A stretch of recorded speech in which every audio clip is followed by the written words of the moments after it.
Bom, a paz do Senhor. Esse é um vídeo aleatório, onde Deus me deu algo e botou no meu coração e na minha boca para falar. Então, o que eu preciso dizer, não me leve a mal, mas eu preciso dizer o que Deus tem me ordenado a dizer. Eu vou começar lendo um versículo com vocês, um capítulo e um versículo. E aí depois a gente vai para aquilo que Deus ministrou no meu coração, tá bom? A palavra se encontra lá em João, capítulo 21, verso 15, que diz assim: E depois de terem jantado, disse Jesus a Simão Pedro: Simão, filho de Jonas, ama-me mais do que estes? E respondeu: Sim, Senhor, tu sabes que te amo. Disse-lhe: Apacenta os meus cordeiros.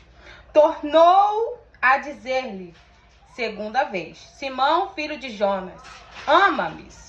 Disse-lhe: Sim, Senhor, tu sabes que te amo. Disse-lhe: Apacenta as minhas ovelhas. E disse-lhe terceira vez: Simão, filho de Jonas, ama-me?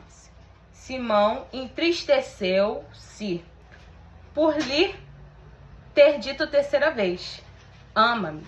E disse-lhe: Senhor, tu sabes tudo. Aqui, esse episódio acontece depois que Pedro nega a Jesus 3 vezes, né? Quando Jesus estava ali, né, preso, já indo ali para cumprir o propósito dele aqui na terra, da crucificação. Pedro negou a Jesus. Pedro andou com Jesus. Pedro comeu com Jesus.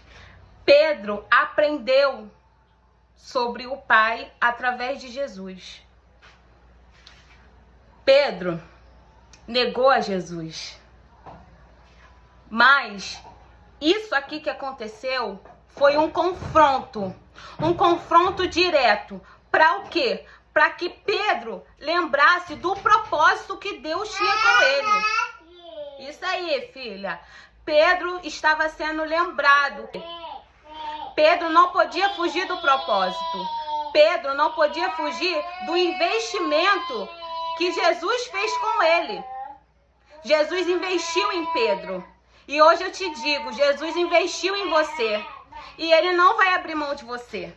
Ele não vai abrir mão de você. Você vai ter que sim fazer a vontade dele, porque ele não abre mão de você. Não é a sua escolha que sobressai, não é a sua vontade que sobressai. Quando Deus falou para mim que não abria mão de mim, ele falou: eu não abro mão de você. Então eu tive que o quê? Entrar no eixo dele, entrar numa profundidade com ele. E eu tenho aprendido a cada dia que a vontade dele, ela é boa, perfeita e agradável. Que a vontade dele é o que me traz a alegria, uma plenitude que nem um homem, nem você mesmo consegue te dar. A paz que excede todo entendimento, a alegria que vem só dele. Isso aí é só ele que pode te dar. Então não adianta você fugir, não adianta você correr. Deus, ele investiu pesado em você. Ele não vai abrir mão de você. Não é as nossas escolhas. Não é, porque não é sobre nós, é sobre ele. É ele, a honra e a glória é para ele. É tudo para ele. E Deus tem me ensinado dessa forma, que se tiver que sofrer, é para ele. Que se tiver que perder, é para ele. Que se tiver que morrer, é para ele, porque tudo se resume a ele.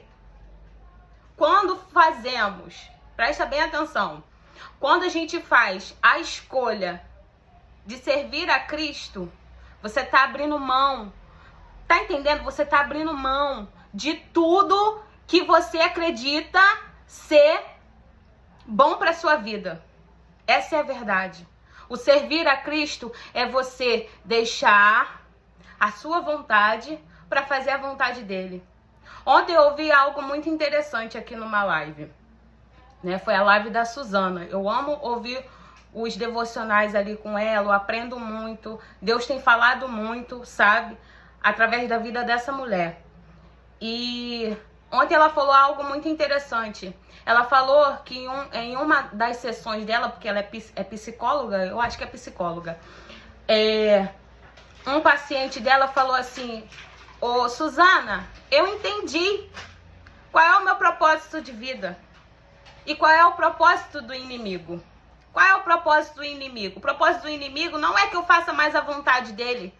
O propósito do inimigo é que eu faça a minha vontade. Porque quando eu estou fazendo a minha vontade, eu estou desagradando ao Senhor. Vocês percebem que o inimigo ele fica o tempo todo nos tentando para que a gente peque contra Deus, para que a gente faça a nossa vontade e não a vontade de Deus? É o tempo todo. Então, assim, se a gente não vigiar, a gente cai no nosso próprio ego. A gente cai na nossa própria soberba. A gente cai no nosso próprio orgulho. O que levou a Saul a se distanciar do reino dele foi a falta da presença de Deus. Foi o orgulho que ele obtinha. A presença de Deus, ela se resume a tudo nas nossas vidas. Quando você entende o seu propósito de vida, ninguém pode te tirar dele. E Deus vai fazer você entender. Deus vai fazer você entender. Tá entendendo? E é isso. Eu vou ficar até aqui. Espero que vocês tenham entendido aí o que Deus tem palestrado diretamente com você. Porque Deus palestrou comigo. Qual é o seu propósito de vida? Não adianta você fugir. Entendeu, né? É isso.